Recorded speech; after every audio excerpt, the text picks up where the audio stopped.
find more.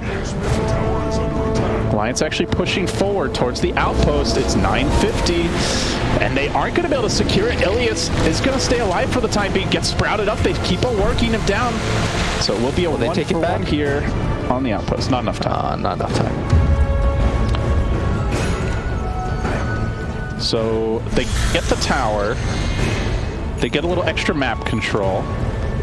And Hanskin is getting his experience, which is obviously something desperately needed on a support stand. Oh, here comes Nico, baby. He's got the replicate. Can he? They go the other way of each other. He's chasing forward. Has the level 2 chain. How far will he go? It's Ilias who TP's in. Nico, baby, moving forward onto him, but he's got his false promise. This could be punished, or maybe not. Nico, baby, it's netted up. Perfectly fine. Just a warning shot from Crystallize, but they force the TP. S4 can shove in the bottom lane. It does feel like Alliance are just able to move around the map more freely at this stage. Yeah, they're definitely outmaneuvering them at this phase. And it's partially because they know that they have a safe laner that cannot die. Their safe laner does not need help at all in this game. Yeah, how do they kill the Morphling like through the mid game? You mentioned late game Troll can man fight him, but like how do they get to that point? Like you don't have a natural Orchid buyer on this team. There's no built-in silences. You need your instant stuns. You need to get the first Roche, and then you can put pressure on this Morph by just taking all his towers and forcing him to take a 5-on-5 fight. But killing him is pretty difficult until you get Spirit Vessel on somebody. Ilias does plant down the sentry here, and he's going to be sending out a smoke. They're painting out this Oracle.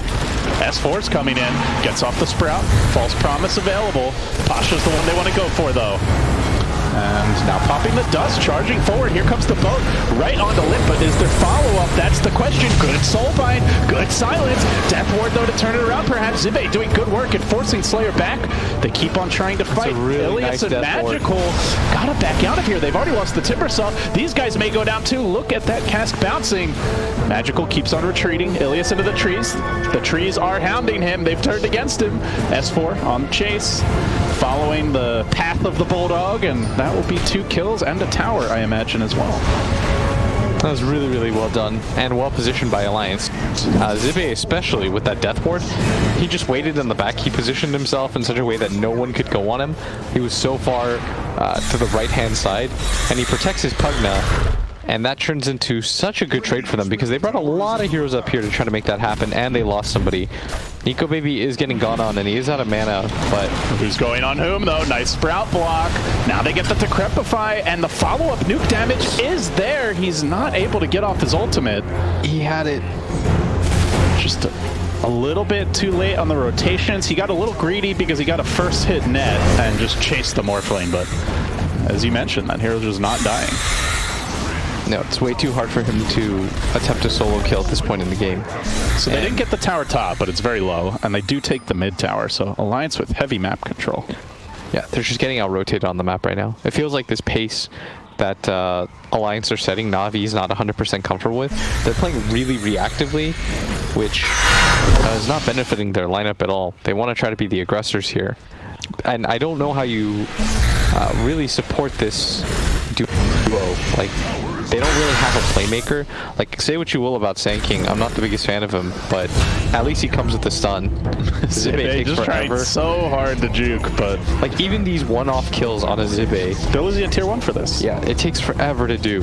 And S4 is already top hitting this tower. You're going to lose your off-lane tower before you take the enemy safe lane tower, which I think is pretty massive just for map control. Yeah, and with the blink on Sand King, it's almost a max Burrow Strike, so like the hard part is over, and now you've got great initiation, excellent pick-off potential, map control as you mentioned. Yeah, now that he has what's Navi's play? I'm not sure. They don't have 2 supports that do anything together. Normally, you have 2 supports that can get a kill. Witch Doctor and Sand King, I see a very easy way for them to get kills, LD. I see a stun into a Maledict, into another stun, and that'll set up for more, right? But here, I'm not really sure what leads to what. I'm not sure where they're going to go to get kills. They have to kind of just play behind their cores and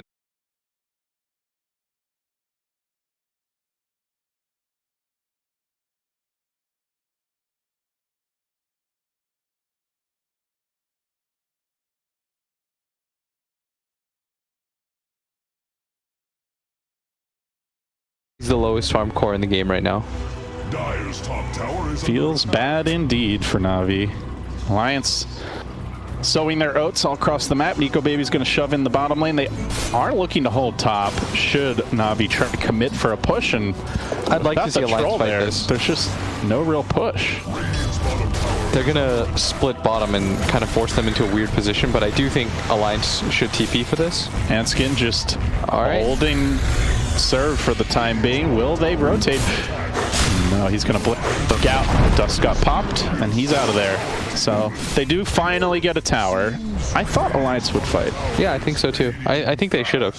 It took a while for them to take that, and they're so much stronger on the side of Alliance right I think they want this E-Blade. Nico Baby at 2,600 gold is rushing it. We've seen almost always the Yasha first, but man, they have a lot of magic damage to combine with the E-Blade this game. They're gonna blow up a lot of different heroes. Like, their kill combos are pretty insane right now. Pasha backing away top. They're not going to go on him.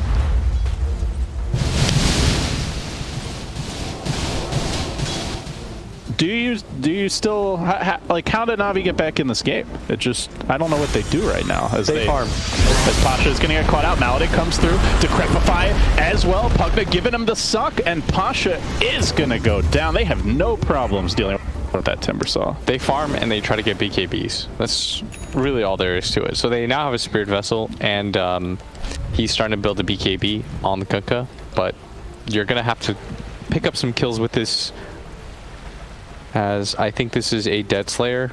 It'd be very surprising if he somehow manages to live. Nico Baby is on the hunt. Never say never, goes for the TP, and he gets out of there. He should have just cast the stun. Nice play. He decided, he's like, ah, well, I'll blow him up before he can even get this off. But he just TP'd out in front of him with the Inkswell. Yeah, guess he didn't realize the Inkswell had been cast. Nice use of fog there, but Ilias, not sure he'll be so lucky. There's still a Burrow Strike. He's going to throw out the False Promise. Timbersaw coming into this. Pasha wants to go, but he instantly gets shot down and maledicted. He is getting bodied in these fights. Can Pasha stay alive? Witch Doctor all coming through, and the cask bouncing, and Crystallize is going to be forced to ult. He turns this one. The Navi might be man fighting and taking this. They're going to kill off S4. Now Alliance needs to get the hell out of there. Nico Baby on the run. Hanskin's going to go down. It's 3 dead. Alliance have gotten overeager.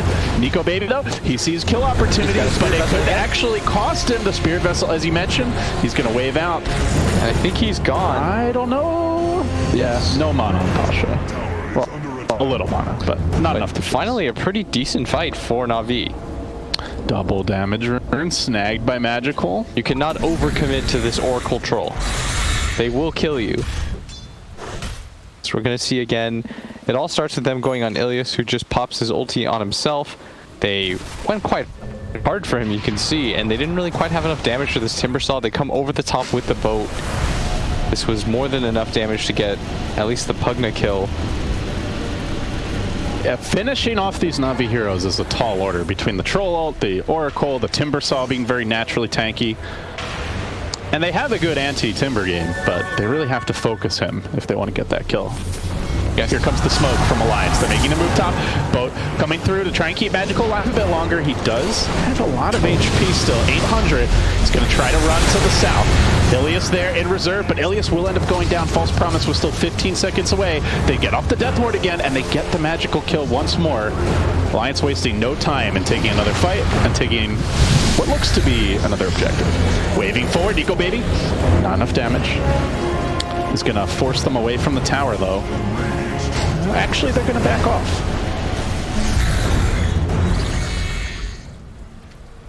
So they're not going to commit to that push. Crystallize does have his Fusel Blade closing on the BKB.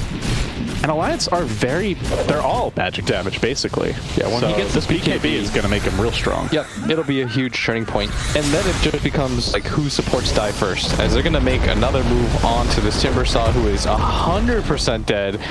That's Jeez more than Louise. 100. Yeah, it's like double his HP pool dead. I mean, it was the first who picked Timber, right? So yes. You know you're going to have a rough game. And they drafted very well to deal with him. I mean, yes, LD, he's had a terrible game. It's been pretty rough for him, indeed. 5th in net worth, barely above the Sand King.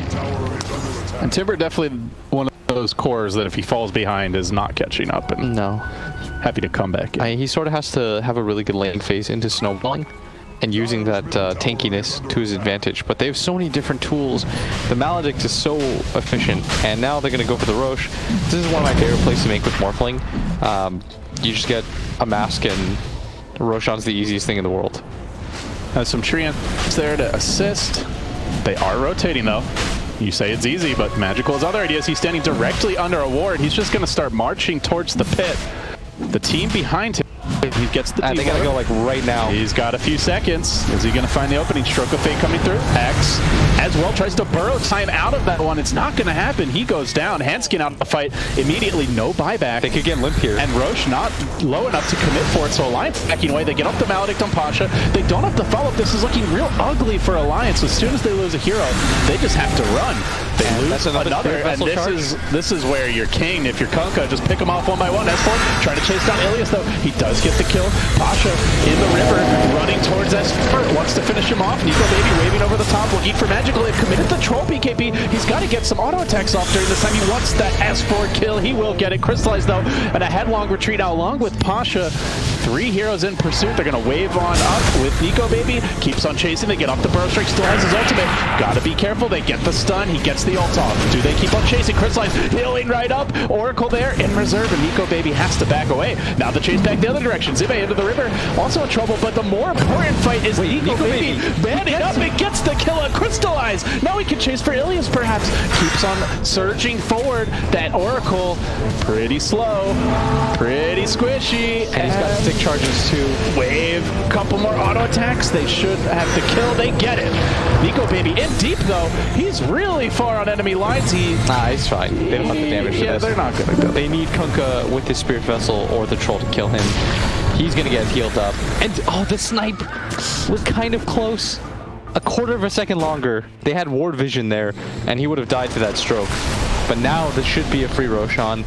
I don't know if I'd call this free. They had to work for this Rosh. Yes. But now it's free. That's what I'm saying. Now, after they bought it, they don't have to spend any more. Here comes Slayer with the stroke of fate and pit, but no commitment. So Nico Baby grabbing an Aegis, now closing in on his Manta. And Alliance clinging to a decent lead, 6k gold. That fight was a little concerning for me if I'm Navi, because this troll got kited super hard. it really comes down to Ilias dying. Them pushing so far forward on this right side, and Ilias trying to come up, and he gets clipped by the Nature's Prophet ulti. He's not sure if he wants to ult himself. He hesitates just a little bit too long, and all of a sudden they don't have that purge.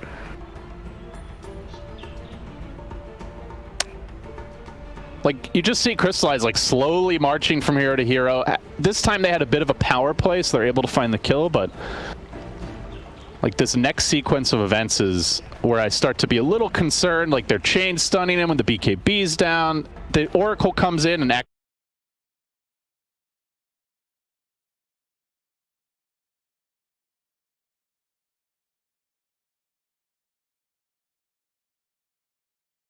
toying with his food. Yeah, to disarm actually. He needed to just hope. But maybe he would have just died faster if that was the case. I don't know, it's hard to say. We are paused just for a sec as the G's are coming out. Back underway. So DD room spawning bottom now. Yeah, Alliance are looking like a really clean team though.